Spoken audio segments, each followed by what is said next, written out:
ఒకని తప్పు సంఘానికంతా నష్టమే. దయచేసి వినాలి. ఇజ్రాయేలీలు యెరికో పట్టణం దాకా వెళ్ళారు. యెరికో పట్టణం దాటితే హాయి పట్టణం ఉంది. హాయి దాటితే యోర్దాను నది ఉంది. యోర్దాను దాటితే కనాను పొలిమేరల్లోకి వస్తారు. ఇప్పుడు యెరికో పట్టణాన్ని వేగు చూడటానికి వెళ్ళారు.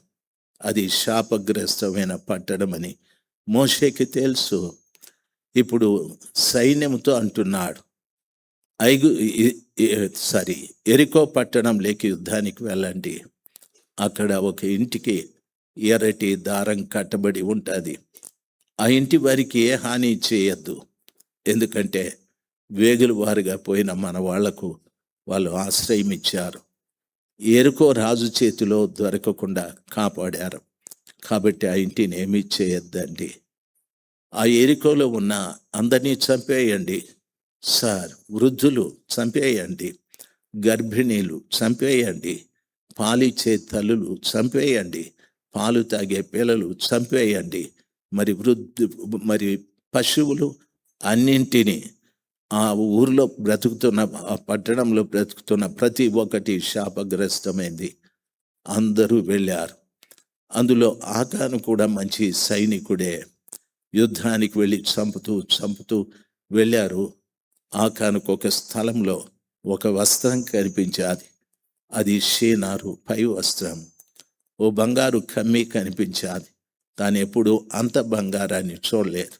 ఆ బంగారుని, షీనారు పై వస్త్రాన్ని రహస్యంగా తీసుకొచ్చాడు. తనతో యుద్ధం చేస్తున్న సైనికులకి తెలియదు అది. దాన్ని నేరుగా తీసుకొచ్చి తన గుడారంలో దాచిపెట్టుకున్నాడు. శాపగ్రస్తమైంది. ఆయన దృష్టికి అది బంగారు, ఆయన దృష్టికి అది షీనారు పై వస్త్రం. దేవుని దృష్టికి అది శాపగ్రస్తమైంది. తీసుకెళ్లి గుడారంలో దాచిపెట్టాడు. యెరికోని జయించారు. హాయి చిన్న దేశం, చిన్న పట్టణం. హాయి దగ్గరికి వెళ్ళి వేగుల వారిని పంపితే మోషేతో అన్నారు, సార్ 4,000 మంది అయితే ఆ దేశాన్ని మేము జయించేస్తాం, ఎక్కువ సైన్యం అక్కర్లేదు, 4,000 మంది చాలు అని చెప్పారు. ఆ మాట విని 4,000 మందిని పంపించారు. 4,000 మందిని, చాలా మంది చచ్చిపోయారు. ఇజ్రాయేలీలు ప్రాణాలు కాపాడుకొని వెనక్కి వచ్చేశారు. ప్రార్థన చేస్తే దేవుడు చెప్పాడు, మీలో ఒకడు శాపగ్రస్తమైంది దాచుకున్నాడు. అందుకే ఈ అపజయమని. ఎవరు ప్రభువా అంటే, రేపు ప్రతివాన్ని తను తాను పరిశుద్ధపరచుకొను మన చెప్పు, నువ్వే విచారణ చేయమని. ఆ రోజున ప్రతి గోత్రంలో ప్రతి వంశంలో ప్రతి కుటుంబాన్ని బారులుగా తిరిగి పరీక్ష చేస్తూ ఉన్నారు. ఆకాను వద్దకు వచ్చేటప్పటికి తెలిసిపోయాది, ఇతడే షీనారు పై వస్త్రాన్ని, బంగారు కమ్మిని దాచుకున్నవాడని. అప్పుడు మోషే చెప్పిన మాట, వీన్ని దండుపాలెంలో మధ్యలో నిలబెట్టండి అని చెప్పి అతని భార్య పిల్లల్ని రాళ్లతో కొట్టి చంపేశారు. ఆయన భార్య ఏం చేశారు పాపం, ఆయన పిల్లలు ఏం చేశారు? వాళ్ళు ఏమీ చేయలేదు. ఆ శాపగ్రస్తమైంది ఆ ఇంట్లో ఉంది కాబట్టి దేవునికి ఇష్టం లేదు. భర్త చేసే తప్పితం భార్యకి తెలియదా? పిల్లలకు తెలియదా? తెలుసు. అయితే వాళ్ళు సమర్థించుకున్నారు. ఆ సమర్థించుకోవడం మంచిది కాదు. భార్య అయినా హెచ్చరించి ఉండాలి, పిల్లలైనా హెచ్చరించి ఉండాలి. అయితే శాపగ్రస్తమైంది ఆ గుడారంలో దాచుకున్నారు. మన జీవితంలో కూడా దేవునికి ఇష్టం లేనిదేది ఇందులో దాచిపెట్టుకోకూడదు. దేవునికి ఇష్టం లేనిదేది ఇందులో దాచిపెట్టకూడదు. ఒక రోజున నీవు, నీ కుటుంబం అంతా కూడా శిక్షకు నిలబడాల్సి వస్తుంది. దయచేసి తండ్రిగా చెప్తున్నాను, మారండి. మారి ప్రభులో ముందుకు నడవటానికి ప్రయత్నం చేయండి. ఎంతో వెనుకబడిపోయిన వాళ్ళు ఉన్నారు, ఎంతో వెనుకబడిపోయిన వాళ్ళు. ఒకరోజు ప్రభు వస్తే వెనుకబడిన వాని జీవితం అంతే. ముందుకు నడిస్తే ఆ కృపగల దేవుడు ఎవరిని ముందు నడుస్తున్నారో వాళ్ళని తీసుకొని వెళ్ళిపోతాడు. ముందు నడవడం అంటే తెస్సలోనికే ఆ పత్రికలో పౌలు చెప్పాడు, క్రీస్తు నందుండి మృతులైన వారు మొదట లేస్తారు. అంటే నువ్వు దేవునిలో ఉండి చచ్చిపోయింటే మొదట నీవే లేస్తావు. ఆ తరువాత సజీవులుగా ఉండి మనము మేఘాల మీద కొనిపోబడతామని.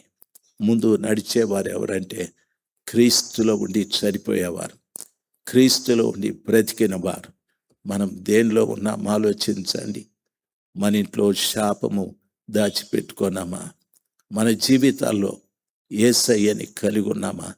దయచేసి ఆలోచించండి.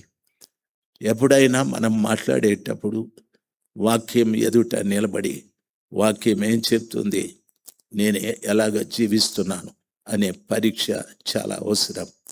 వాక్యం ఎదుట నిలబడి నిన్ను నీవు పరీక్ష చేసుకొనకపోతే నీ అంత దౌర్భాగ్యమైన జీవితం ఏదీ లేదు.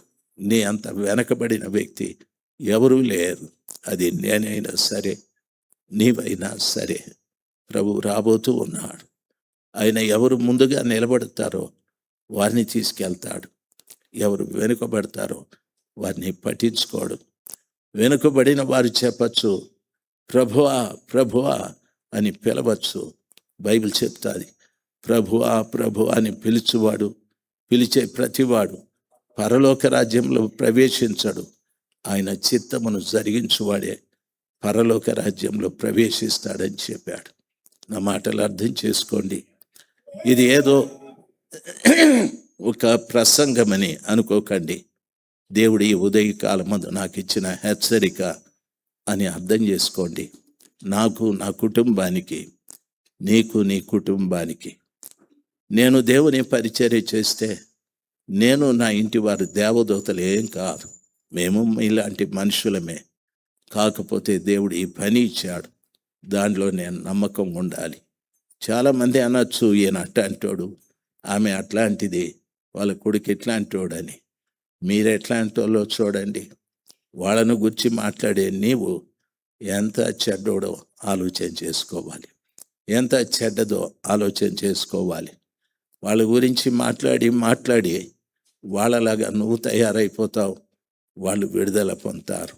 ఎవరి గురించి ఎక్కడ ఎప్పుడు ఏ చెడు మాట్లాడద్దండి. అవకాశం ఉంటే వాళ్ళ కొరకు ప్రార్థించండి. కొందరు ప్రార్థిస్తారు, అయితే ఆ పాత జీవితాన్ని విడిచిపెట్టరు. వాళ్ళు కూడా వెనకబడిన వారే.